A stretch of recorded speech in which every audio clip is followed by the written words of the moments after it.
இந்த ஆலயம் உனக்காக.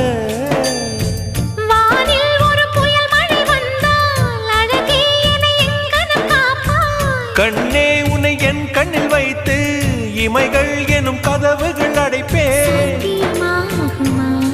நான் சத்தியம் செய்யவா? தொடு தொடுவெனவே வானவில் என்னை தூரத்தில் அழைக்கின்ற நேரம்.